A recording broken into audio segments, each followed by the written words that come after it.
का संक्रमण देश और दुनिया में बहुत तेज़ी से बढ़ता जा रहा है। जी हाँ, दुनिया भर के लोगों को इसकी वैक्सीन का इंतज़ार है। रूस और चीन ने इसकी वैक्सीन तैयार कर ली है, तो वहीं भारत, अमेरिका, ब्रिटेन समेत कई देश वैक्सीन पर कामयाबी के बहुत करीब हैं। कोरोना महामारी से निपटने में सबसे बड़ी चुनौती इसकी जांच है। जी हाँ, वैज्ञानिक शुरुआत से ही ज़्यादा से ज़्यादा जांच को ज़रूरी बताते आए। लोग इसके लक्षणों के आधार पर कोरोना की जांच करा रहे हैं। आपको बता दें कि स्वास्थ्य मंत्रालय ने सूखी खांसी, बुखार, सर्दी, थकान आदि को कोरोना के लक्षण बताए हैं। इनमें गंध और स्वाद का पता नहीं चल पाना भी शामिल है। आपको कोरोना है या नहीं, इसके लिए हाल ही में शोधकर्ताओं ने घर में प्रारंभिक जांच का तरीका बताया है। जी हाँ, घर पर आपको यदि 2 चीज़ों की गंध महसूस नहीं हो रही है तो आप कोरोना का जांच करवा सकते हैं। जी हाँ, कोरोना के लक्षणों के बारे में तो लोग जानते ही हैं। अगर कोई लक्षण महसूस होता है तो आप जांच कराने के लिए जाते हैं। इन्हीं लक्षणों में है गंध का पता नहीं चल पाना। लेकिन सवाल ये है कि कोरोना संक्रमण के बाद स्वाद और गंध नहीं पता चलने पर कैसा महसूस होता है। क्या संक्रमित व्यक्ति किसी भी तरह के गंध को महसूस नहीं करवाता है?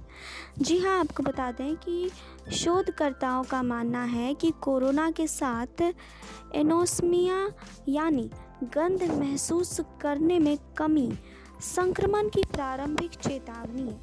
आपको बता दें कि National Agri Food Biotechnology Institute Mohali और Post Graduate Institute of Medical Education and Research Chandigarh के शोधकर्ताओं ने अपनी शोध में पाया है कि कोरोना संक्रमण के बाद मरीज कुछ ही तरह की गंध और स्वाद को महसूस नहीं कर पाते हैं।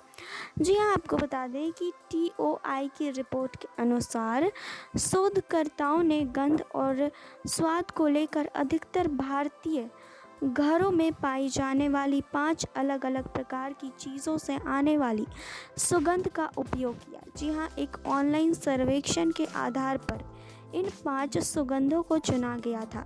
इस अध्ययन में 100 व्यक्तियों को शामिल किया गया।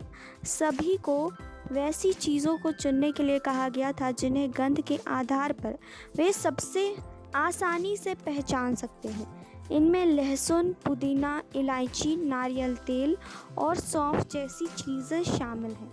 जी हाँ, आपको बता दें कि शोधकर्ताओं ने अध्ययन के दौरान पाया कि जो लोग कोरोना से संक्रमित होते हैं उनकी गंध महसूस करने की क्षमता कम होती है, लेकिन पूरी तरह खत्म नहीं होती है।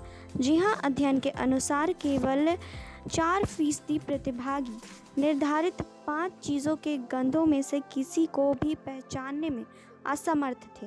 उनमें से 48% कम से कम एक गंध को पहचानने में असमर्थ थे। जी हाँ, अध्ययन के बाद शोधकर्ताओं ने पाया कि कोरोना के मरीज 2 चीज़ की गंध का पता लगाने में असमर्थ थे।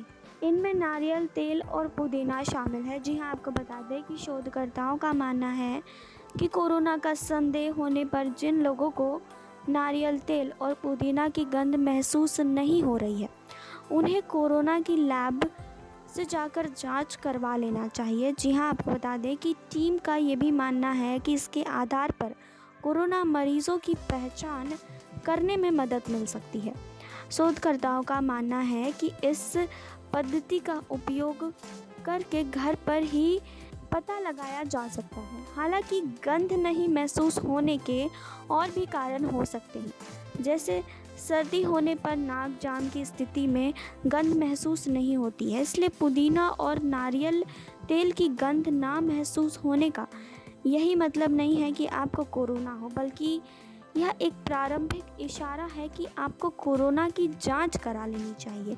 तो अगर आपको इन चीज़ों की गंध महसूस नहीं हो रही है तो एक बार जाकर आप अपना कोरोना टेस्ट करवा सकते हैं। जी हाँ, तो बाकी और खबरों के लिए जुड़े रहिए हमारे साथ। क्यूरेन ही आयुर्वेदा से सुरभि की रिपोर्ट।